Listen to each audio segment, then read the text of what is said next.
dipercaya oleh penduduk setempat. Nah,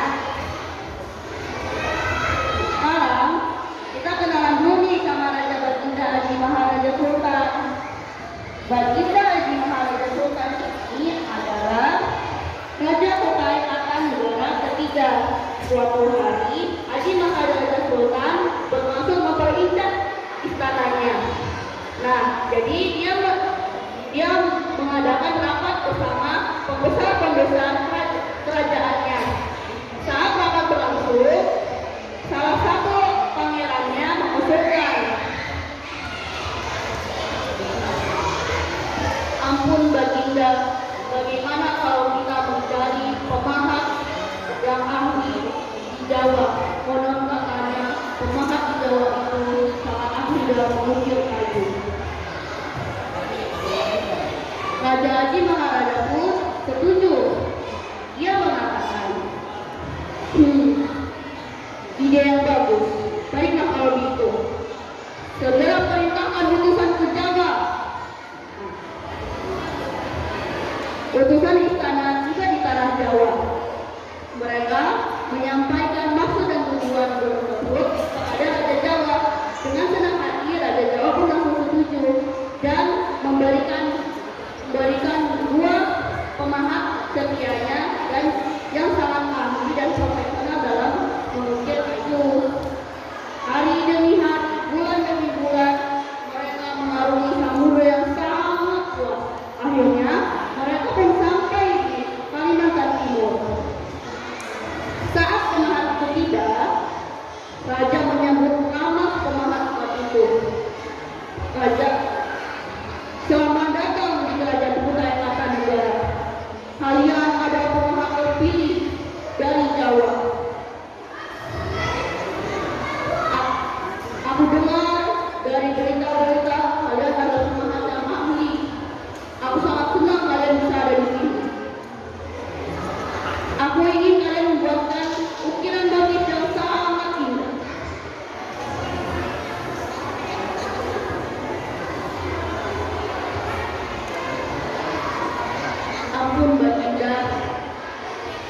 Ampun Baginda, kebetulan hamba dan adik hamba memiliki sedikit keahlian mengukir. Kalau boleh tahu, ukiran apa, motif apa yang Baginda inginkan?" "Aku ingin seni ukir Kutai, Bahau, minyak, dan Tunjung dipadukan dengan seni ukir Jawa." "Baiklah Baginda, permintaan Baginda akan segera kami lakukan." Pemahat itu bekerja dengan sangat giat. Oleh karena itu, Raja terpesona dengan kegiatan pekerjaannya. Raja lebih puas karena hasilnya sangat bagus dan indah.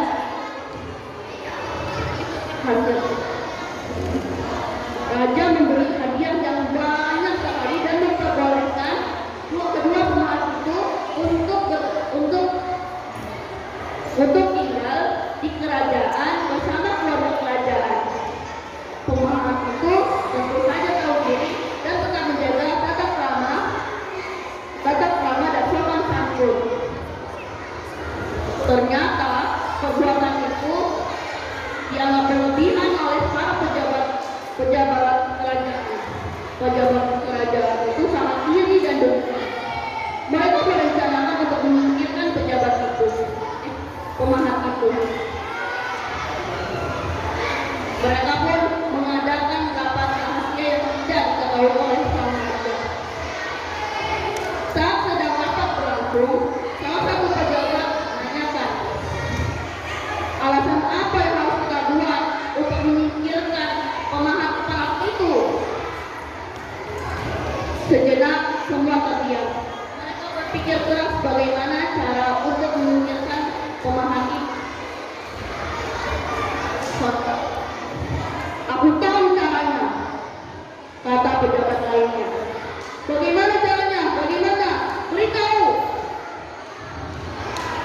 kata pejabat lainnya. "Kita fitnah pemahat itu. Kita fitnah pemahat itu. Kita bilang kepada sang raja kalau dia sudah melakukan hal yang tidak senonoh kepada dayang-dayang istana. Maka raja pasti akan murka dan menyingkirkan pemahat itu. Semua peserta di rapat itu pun segera setuju, dan keesokan harinya mereka menjalankan rencana tersebut. Para pejabat menyampaikan fitnah kepada sang raja. Raja sangat murka. Ia kecewa kepada pemahatnya. Ia ingin menyingkirkan pemahat itu, tetapi pejabat tidak puas kalau hanya disingkirkan saja. Pejabat yang sudah dirasuki oleh rasa iri dan dengki membujuk sang raja untuk melakukan hal yang lebih kejam lagi. Ampun Kak Bunda, jika hanya diusir saja, mereka akan bekerja sama dengan raja yang lainnya dan memperindah istana lain. Baginda Ji terpengaruh, cemas kalau raja bawahannya mengambil pemahat yang mengusir istananya lebih indah. Raja akhirnya terpengaruh dan percaya. Baiklah kalau gitu, aku perintahkan kalian untuk menangkap dan menghukum pemahat itu. Tanpa menunggu lama, para pejabat itu akhirnya menangkap para pemahat itu.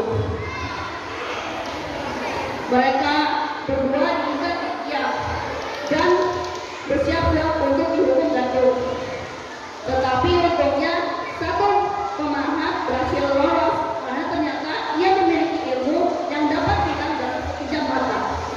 Tapi sayangnya satu pemahat yang lainnya tidak berhasil lolos. Akhirnya dia dieksekusi, dan sebelum menghembuskan nafas terakhirnya, ia mengucapkan kata-kata terakhirnya. 10 hantu dulu, 11 jadi Allah.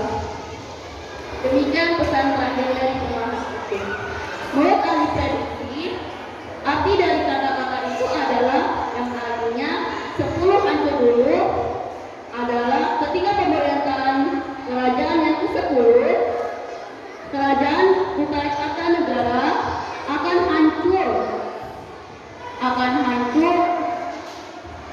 dan pada pemerintahan ke-11 kerajaan itu akan menjadi alas atau hutan. Dan ternyata prediksi itu benar. Saat akhirnya Kutai Kartanegara pun hancur tidak tersisa. Akhirnya kerajaan itu menjadi hutan, dan ada sebuah kampung kecil bernama Kutai Lama. Mayat si pemahat itu dibuang ke Sungai Kerbau, dan tapi anehnya mayat itu tidak hanyut ke hilir, melainkan hanyut ke hulu. Nah, inilah kenapa Sungai Kerbau itu dianggap istimewa oleh para penduduk. Akhirnya penduduk membuatkan makam di tengah-tengah sungai. Pesan moralnya, kita tidak boleh iri dan dengki seperti para pejabat-pejabat istana, dan sebagai pemimpin juga kita harus tabayun dan tidak terbanding emosi seperti raja itu. Dan perlu diketahui, kalian tidak boleh bermacam-macam sama orang yang terzalimi, karena doa orang terzalimi pasti akan terkabul. Sekian dari saya, terima kasih. Wassalamualaikum warahmatullahi wabarakatuh. Iya, terima kasih. Tepuk tangan buat